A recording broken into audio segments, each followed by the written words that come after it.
साहेबांचा, आदरणीय राऊत साहेबांचा, संजय सावंत साहेबांचा, श्री उन्मेषदादा पाटलांचा, जळगाव लोकसभा मतदारसंघातील सर्व राष्ट्रवादीच्या नेत्यांचा, कार्यकर्त्यांचा, शिवसेनेच्या सर्व नेते कार्यकर्ते आणि काँग्रेसचे सर्व नेते कार्यकर्ते यांचा त्या ठिकाणी आभार मानतो। त्यांच्या शिफारशीनुसार या ठिकाणी ठाकरे साहेबांनी माझी उमेदवारी घोषित केली। उन्मेषदादांचा एक मोठा सपोर्ट या मतदारसंघात आवश्यक होता, तो मला त्या ठिकाणी मिळालेला आहे।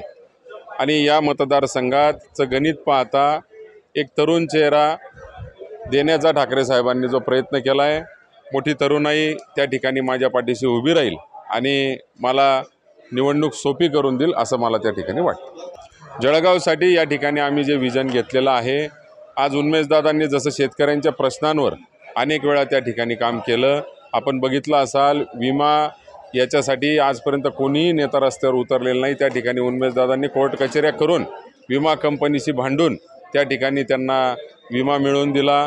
पाण्याचे अनेक प्रश्न सोडवले, बलून बंधाऱ्याचा असतील, आमच्या तापीवरच्या असले बलून बंधाऱ्यांचं गिरणाच्या बलून बंधाऱ्यांचा असेल, तापीवरच्या नदीचे अनेक प्रश्न आहेत त्या ठिकाणी आपल्याला सांगता येईल। पाडळसेचा प्रश्न हा सर्वात मोठा आमच्या त्या ठिकाणी पेंडिंग आहे, त्याच्यावर अनेक वर्षापासून राजकारण चालू आहे।